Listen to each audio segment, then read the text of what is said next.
What's up? It's Way Up with Angela Yee, Joy and Reid back again. Hey, girl. They love you up here, girl. Well, I appreciate it. I love them right back. Yes, and I was telling you right before we started, I was like, there is so much going on. I don't even know where to start. But this government shutdown is over, delayed. What would you say? It's over.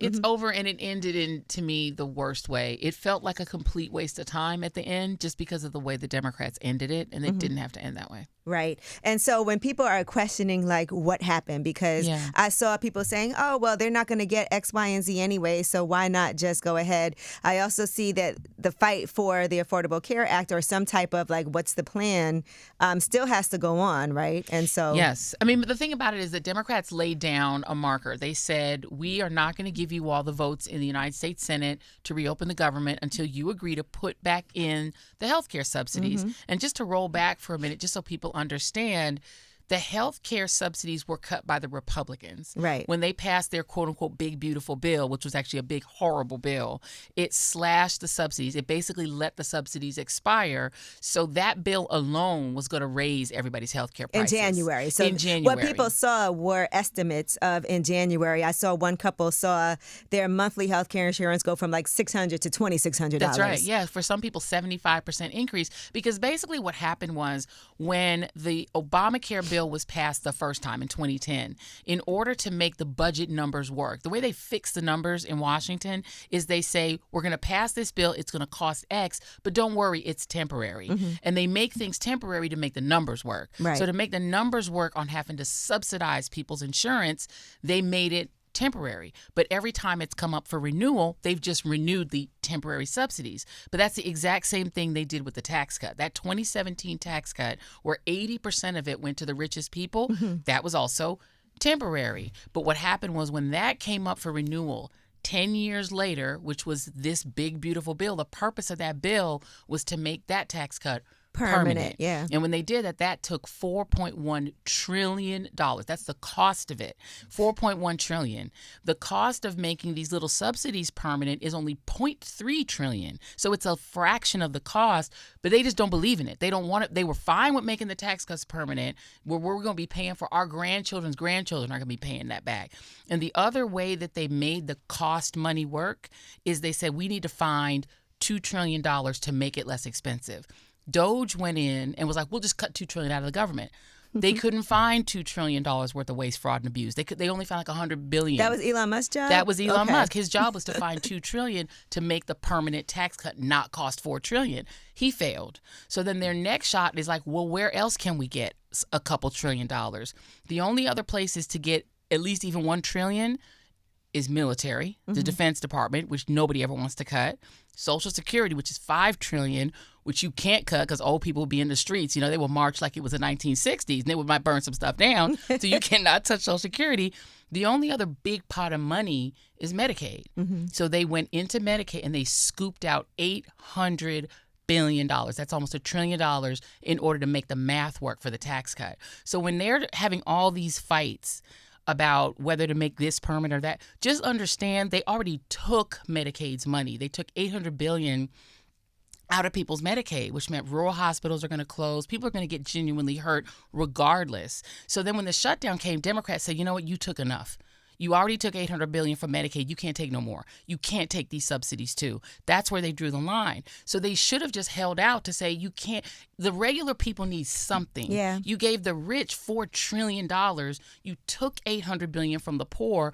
Don't take this $0.3 trillion. Don't take this $300 billion. And they still took it anyway. Why would those 7 Democrats then side with the Republicans? Because they prefer order over justice. Unfortunately, we have some people in the Democratic Party who, number one, don't know how to fight. Number two, all they want is order. They feel like disorder is more dangerous than injustice. And they should have held out, because now what's going to happen is they're supposedly being promised that they get to vote on whether to give the subsidies back. Girl, these Republicans ain't gonna vote for that. Right. So they already know how they're gonna vote. So they're gonna give them an empty vote in December that means nothing. Those premiums are going up in January because Republicans do not like Obamacare. And then it's going to be framed like it's the Democrats' fault. Correct. And then they're going to say, see, Obamacare doesn't work. And that's the And goal. it's interesting to me that all the Republicans sided on the wrong side and 7 Democrats did. But the Democrats get blamed. Right. Even though all the Republicans were in on it. So, except Rand Paul. Rand Paul voted with the Democrats. But it's like the Republicans are so good at making the Democrats look like they're at fault when the cruelty is the Republicans. They believe the rich should get a tax cut that we all pay for, but they don't believe that people who are struggling, small business people, Uber drivers, Lyft drivers, that's who uses Obamacare. Your freelance makeup artists. My makeup artists are all on Obamacare because they're an independent small business. He also probably don't like that it's Obamacare, but they haven't made up, because I also know that has to be part of it, even though it's the Affordable Care Act, but we all call it Obamacare. And you know who called it Obamacare? Republicans. Yeah, they made up the name, and then Obama was like, okay. Yeah, but they also don't have another idea or plan, and they've had plenty of time to come up with one. For sure. And just, I guess that's how much of not a priority it is. It's not. They don't care. I mean, they genuinely don't care. But a lot of Republicans actually are on Obamacare, which is so interesting to me. Just like when SNAP benefits were paused, taken away, it was a lot of Republicans that also were. So I don't understand how their base is okay with this. Right. Or I don't. They don't. I think a lot of people who are Republican voters are in denial. They think, well, I don't personally get money from the government when they're literally on Obamacare. Yeah. But they're like, well, I earned that. But it's like, but so did everybody else. Yeah. And one of the biggest states that needs Obamacare the most is Louisiana, where the Speaker of the House is from. His district is one of the poorest districts in America. His own voters are going to lose more than most voters, definitely more than people in Maryland and New York City. His voters are going to get hurt more. But their thing is, as long as they think blacks get hurt the most, a lot of MAGA voters will vote for even their own destruction because they think in their mind that it's going to be only black people. Nope, numerically, it's mostly white women who are on Medicaid, and Obamacare is just expanded Medicaid. So when you mess with Medicaid, you're messing with mainly white people. Now, people have to reapply for SNAP. Yes. Now that it's reopened. And the way that this has been framed is that there's a lot of people taking advantage of the system and getting these benefits because they're too lazy to work. I want you to explain what's happening now with these SNAP benefits and why people have to reapply because they think that there's people who shouldn't be getting it that are. And by the way, SNAP benefits had nothing to do with the shutdown. I think they're trying to conflate these two things like they're one thing. It was one of the side effects. It was a side effect of the shutdown, but it's not the Congress that had that SNAP money held up. It's the administration because the SNAP is funded through the Department of Agriculture. So at any time, Trump and his Department of Agriculture could have released that money. Right. They chose not to. I think there were conversations about it and they didn't want to. And then even like partial benefits, they didn't want to release that. They said no. And they went all the way to the Supreme Court, sued because a lot of states sued them and said, wait a minute, we're entitled to this money because Medicaid is a program that's not distributed directly from the federal government to you. Your state gives you the money. So the money goes to the states and then the state gives it to you, unlike Medicare and Social Security. It was not able to be put into the Social Security Act. So it's a separate thing. It's a state block grant. So the states were like, we want our block grant. And some of the states even said, Colorado was like, we'll just pay the SNAP benefits and you can pay us back. The Trump administration said, no, you can't do that. Then they went to court and they sued because the state sued them and said, give us the money. They countersued and went all the way to the Supreme Court, which is a case that's now paused. But so the bottom line now is because the administration themselves decided we're going to basically take hostage 42 million SNAP benefit people. We're going to let them go hungry until you let us make Obamacare subsidies expire. So they were basically saying, here's your choice. You either let us make those Obamacare subsidies expire so we can destroy Obamacare, or we're going to starve 42 million people. The only other leader in the world who is starving people that they are in charge of is Bibi Netanyahu in Israel. Wow. Trump and Bibi starving people for politics. So now what happens is they've now restarted the program, but now people have to reapply because they think in their mind that people are lying and not working. You're required to work a certain number of hours. Out of that 42 million people, at least 10 to 15 million are children. So no, they're not working. Yeah, they're not in the mines. Like I know y'all want them in the mines or in the fields. They're not. A lot of the people are disabled, meaning they can't work because they're literally disabled. But the majority of people who receive SNAP, they have a job. It's just the job doesn't pay them enough. They're at Walmart. They're working in an Amazon warehouse. They're a Lyft driver. They're somebody who has a job, but their job does not provide them enough money to eat. A lot of the people that are greeting you inside that Walmart, They're on SNAP. Walmart is one of the biggest subsidizers of SNAP. We are subsidizing Walmart's employees. That's crazy. Because we're paying to feed the people who are getting a check from them. So that they can continue to work. Pay them no money. Pay them a little bit of money. And so these companies that want to pay low wages, they love getting subsidized by us because we pay to keep their people fed. Now, I really need you to break down as all of this is happening. I know this whole Epstein files, we're going to see if they'll be released. And I need you to break this down because what has been one of the funniest things is seeing Marjorie Taylor Greene devastated over how she's being treated when she's the person that fueled so many people to get treated the way that she's being treated now. Yeah. I mean, I'm old enough to remember her walking behind David Hogg, who was a high school senior, and harassing him in Washington, D.C. because he came to advocate for gun control. I remember her banging on AOC's door and harassing her before she was a member of Congress like a straight up troll. She has said that Ilhan Omar should be deported. AOC should be deported. So she said a lot of stuff, called people traitors. She said Nancy Pelosi's a traitor. But now that she's getting the same, and she's getting it for a reason that is kind of ironic, right? She actually has been standing up for the Epstein victims, which is wild that she's like one of the... I don't know what's going on with her. Like, what happened to make her... But yes. So, even on affordability, she's out there saying, my kids can't afford their lives. They can't afford health care. This is a shocking turn. Like, I'm like, did the ghost of Christmas past come? You know what I mean? 3 ghosts must have visited. and haunt her at night because I have no idea. It's like a complete about face. And now Donald Trump is taking away his endorsement of her. Yeah. What do you think is going to happen with her? He's turned on her. And so my suspicion is she's making this turn for a reason. Yeah. She's very much become an anti-Israel voice, an anti-AIPAC voice, but that's kind of goes. I mean, she said Jewish people have space lasers, so I think that might be her feelings about Jewish people. But I think the anti-Israel track is the way to go right now in this country because the American people are sick and tired of Israel doing genocide on our dime. So she's on that side. She's on the side of the people when it comes to costs and things costing too much, including health care, and she's standing 10 toes down for the Epstein victims. And I personally suspect she wants to run for statewide office in Georgia, even though she's now denying that. Trump is claiming she went to him and asked for his endorsement to run for governor or Senate. Both of those seats are coming up. And there's a conspiracy theory that she wants to run for those. But I personally think she might have higher ambitions. Okay. What we're not noticing while we're living our normal lives, there's a civil war happening inside MAGA for who is going to succeed Donald Trump. Right. Donald Trump may seem like he is invincible, but he is not immortal. And everyone is positioning themselves for who's going to inherit MAGA. And they're all trying in different ways to position themselves. She might be thinking higher, like president. Wow. I don't know. That would be a wild situation. Now, what do you think is going to happen with these Epstein files? Earlier, we were talking off air about the PSA that just was put out from some of the survivors of Epstein. These girls showing their pictures of their younger selves, 14 years old, 16 years old. They should show them to Megyn Kelly. Sorry. Nope. Because she thinks barely legal. She thinks 15 years old is different. Mm-hmm. Not a child. Which is, So let's see how long she has her job, because I know people are calling for some type of repercussions from making a disgusting statement like that. Mm-hmm. But when it comes to what could be the fallout from this, because I feel like people are acting like it's not a big deal, right? They're saying, well, how come Biden didn't release those? And why is this an issue now? But it's an issue that the Republicans made.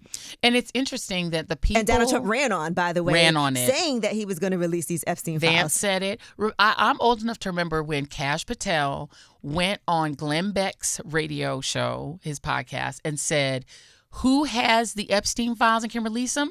The FBI director. Well, now you're the FBI director, bro. Look at where you are. Go ahead and release them. He said it. Dan Bongino, his podcast every week, Dan Bongino was on these Epstein files. J.D. Vance said, we need to release the Epstein files. They all said it when they believed it was just Clinton and some Democrats in there. They weren't thinking ahead that Trump might be in there. This was his best friend. Trump and Epstein were besties for 15 years. We're seeing these emails. Okay, yeah. Besties. And so... they thought, well, this is just going to hurt Democrats, so we shouldn't put it out. I, too, question why Merrick Garland didn't do something about this when he was Attorney General.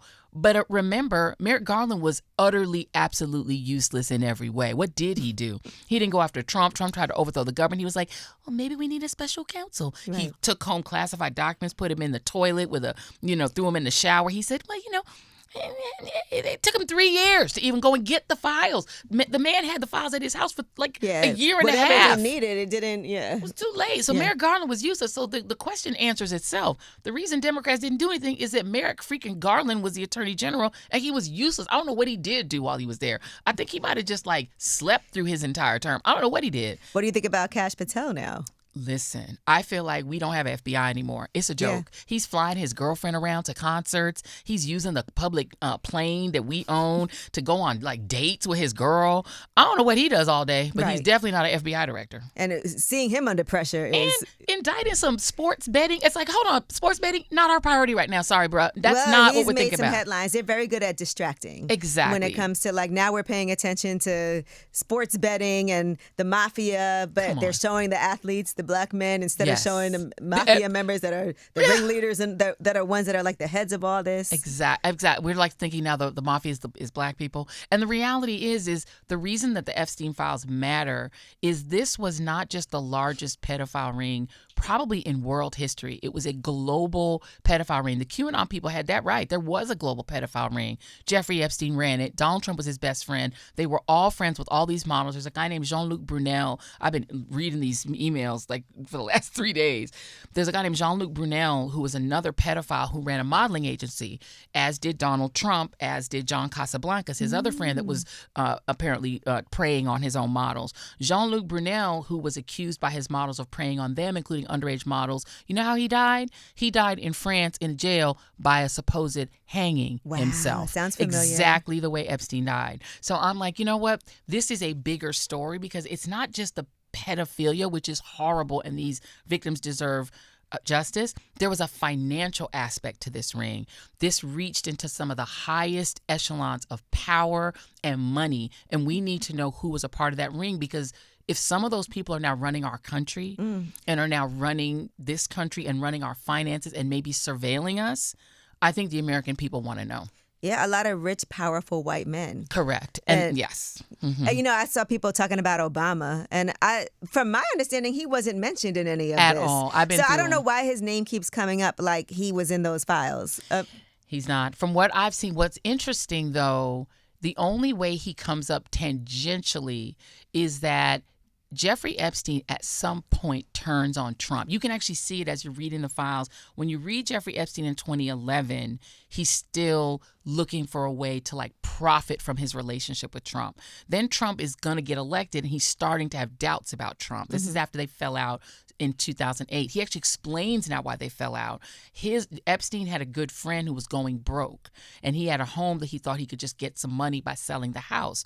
Epstein agreed to buy the house for $36 million, but Trump swooped in and bought the house first and bought it for lower than it was worth, and then sold it to a Russian who is a sort of creepy Russian figure who then figures again by the time we get to Russiagate.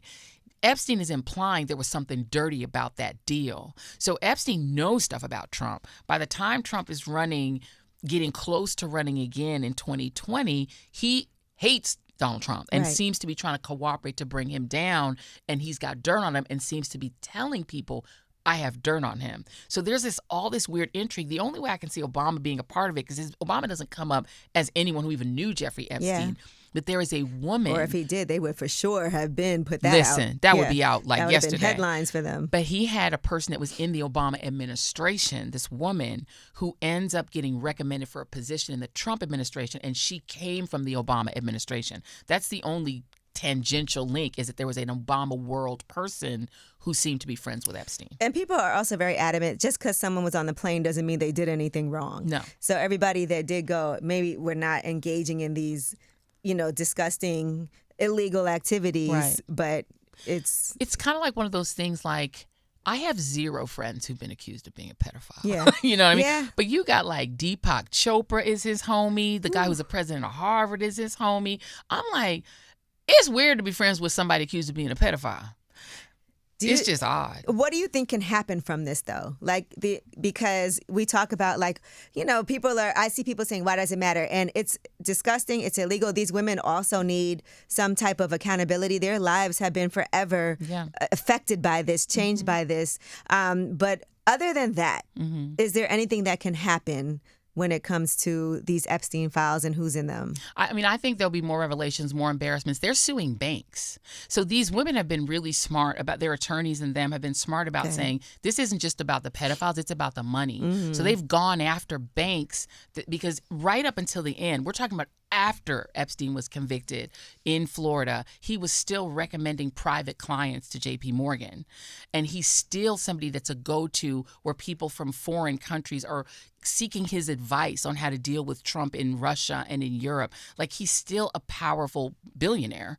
And so he's involved with a lot of financial institutions that I think are going to get exposed by this. And these are some of the same financial institutions that are threatening to bring down our economy again, just like they did in 2008. You have to remember, it was the banks, Wall Street, that brought our economy down. This time it could be tech bros and banks that bring our economy down. We are really looking into the jaws of an economic crash because of Trump and because of some of these wealthy men who are extracting so much out of our economy without putting much back. And so I think you're going to start to see a reckoning for these companies, these banks, and these individuals who were Epstein adjacent. Steve Bannon is involved. So I think what we could see is exposing this global financial, sexual power relationship that goes globally, and hopefully we can chip away at that, because we cannot have a democracy if those people remain in charge. What's in the dark comes to light. To light. So I want to talk about these recent elections and seeing some of the things that happened. Mamdani. Yes, come on. New York City makes me want to move back to New York City. Look. Oh, good, because allegedly they're saying people are leaving, but I don't know that that's going to be true. Right, and so Mamdani's sitting down with Trump. Yes, I want to see what are your thoughts? Because, Trump has said that he is going to really kind of cut us off in New York if Mamdani became mayor. Yeah. He's mayor. Well, he will be. Yeah. And so I want to see what you think about that, because some people will say, well, you do have to engage. You do have to blah, blah. He does have to deal with Trump. It's unavoidable. The mayor, but you have to remember that New York is a city state, right? The New York metro area has a larger GDP than Canada. So New York has to engage with the president. And my prediction is Trump will do absolutely nothing to New York City. Right. Because the financial capital of the United States is Wall Street. It's New York. His own funders are there. His own donors are there. His properties are there. He's not going to do a damn thing to New York. New York will be fine. And I think what they're going to probably have to work out is Mamdani attempting to keep him from trying to invade New York City with the military because New York is still a sanctuary city. So legally, he cannot try to force the NYPD to be an immigration agent. And they're already raiding courthouses and they're causing mayhem. And so if he can even get that to stop, that'll be a victory in and of itself. And if he can deal with some of these real estate gouging companies, he owns one of them. Yeah. Good luck. But when you think about all the things that Mamdani wants to do, right, and that's what's angering a lot of rich people. Sure. And he's talking about free buses. There's just so many different things. He's talking about taxing people that make more money to help fund some of the programs that it is that he wants to do. And then we've seen Kathy Hochul push back on certain things that he has proposed doing. Yeah. Like, she's like, there's not going to be free buses. We're not going to raise taxes for the rich people. I just want to get your thoughts on his plans, but what can actually happen. So I think, it's not up to Kathy Hochul if this, New York City Council raises city taxes, right? So they can at least they can affect it at the local level. And who would really love free buses? The businesses in New York, because if you have more productivity because people can get to work on time and that $75 or $1.75 bus fare doesn't keep people from getting to work, that actually is in a way subsidizing businesses. It's actually helpful to businesses if people can afford their rent, they can live closer to work, if they can walk to work, if people could actually live closer to where they have to go to work every day. That's actually great for business. And so I think a lot of the things he's doing, by the way, they're not brand new. Massachusetts has done some of the same things that he's proposing to do, including on groceries. If grocery prices come down, more people will be in the stores. That's great for the stores. So the things he's doing, people are calling it just horrible communism and socialism. First of all, it's not communism. It's worked in other countries. It's worked in other cities. I hope that he can get it through. And he's going to have to use that bully pulpit and the huge support. More people voted for him than have voted for anyone since Lindsay, who was, mayor before either of us were even thought of, let alone born. So the reality is this guy has a generational mandate. And he has a mandate bigger than Eric Adams ever did. He has more voters than anyone in a generation. He needs to push and get his people. Don't do what y'all did with Obama. Like, not y'all, but those of us who voted for Obama, we watched people then stand down and figure, oh, Obama's got this. He can do it. Yeah, he did not. And he couldn't do it alone. It was impossible for him to do the things that he wanted to do. People have to keep the pressure up for the things that they want. And lastly, you brought up Eric Adams. Girl. So you see he's in Israel. What the hell? And said that he was mayor for them. What did you think when you saw Eric Adams in Israel? I was perplexed because I thought he was the mayor of New York. You're not the mayor of New York. You're saying you were mayor for a foreign country? Like, I am still trying to work out how this little foreign country that's supposed to be our client state has so much control over American politicians that they feel they need to get on a plane, fly to Tel Aviv, and tell a foreign country's leadership and citizens that he works for them. It does say a lot about Eric Adams, and not in a good way. Maybe he's looking for contracts and opportunities financially. That's what it feels like, because I see he's been getting real spicy with these interviews since he knows he's not about to be mayor. Yeah. And I see the way that he's snapping back at people and clapping back and like, look, now I could go to St. Bart's and not have anybody question what it is that I'm doing and what I have going on. I think he's trying to get, so I have heard just through the grapevine that he won't be getting a position in the Trump administration. That's what people initially thought. Right, because he can't get confirmed. He's unconfirmable because of his, criminal adjacent behavior. And so he's looking for an out. But you can't be president, by the way. Okay. By the way, you can be president with 35 felonies. You can do whatever you want. When you're a star, they let you do it, according to Trump.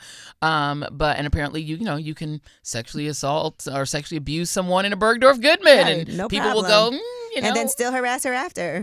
Harass her later. And apparently people are like, things happen. But with Eric Adams, he's a black man. He's not Donald Trump. So he has to figure out an income. So maybe he feels that he can be a contractor. I mean, Rudy Giuliani, took being mayor of New York City and monetized the hell out of it after 9/11. He suddenly became a security contractor and got international contracts. So I suspect Eric Adams is performing for contracts. It's sad and pathetic, though. That's what it's feeling like. It is, yeah. It's sad. But, I mean, he's got to make a living. It's just...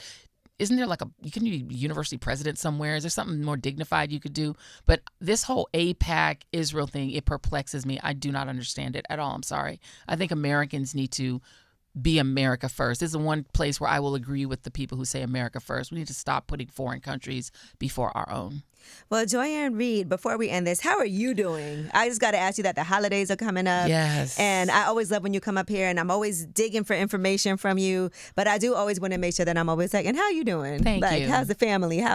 Everybody's good. My daughter is just back from her great adventure in Japan, and she came back and actually kind of made me sad talking about how great their infrastructure is. They got fast trains. It's clean. I know we need to take some notes from other countries. But everybody's good. The family's healthy. Thank God. Very blessed. And you're happy. And I'm happy. Good. And I'm doing my little entrepreneurial thing. I love it. The Joy Reid Show is going great. We hit 350,000 subscribers on YouTube. We've hit 180,000 on Substack. So we're like moving and grooving and growing. Listen, and that's what I always want to let people know, and I will not say this message enough, but we need to make sure that we're listening to those voices that are telling the truth, that are established as far as journalists, that are honest, that are giving us like real information. That's why I love when you come up here, and it's always a blessing whenever something's going on for you to be able to explain it to me, to be able to explain it to our listeners in a way that I know is factual. Thank you. And how are you doing? Oh, I'm good. I'm looking forward to being off from work next week. Listen, I needed a couple days. Okay, so I have this question for you. Mm-hmm. Do you prefer to go or host on Thanksgiving?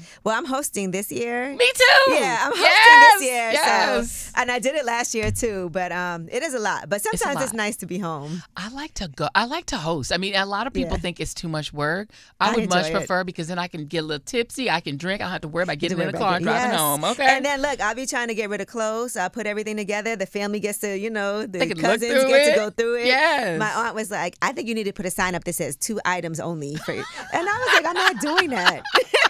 I'm like, no, yeah, you like take what you want. That's my house. What we have updated this year is we're trying to be good to the environment. So we have no styrofoam takeaways because the family come and take all your your little containers away. So they all bring their own containers. Oh, do they bring their own? Yeah. Oh, I need to suggest that because I bought a whole bunch of Tupperware and so everybody can take away. So I don't have any food. I don't want to load my fridge up. I don't want to either. I don't want to be eating that food for days after. Nope, take it all with you. Take it and go. Take it. Take it and go. But I will have a great holiday. You and thank too. you so much for making time for me. I always appreciate you. Always appreciate you. Thank you. Y'all sign up for that Substack, Joyanne Reid. I told you, this is my girl right here.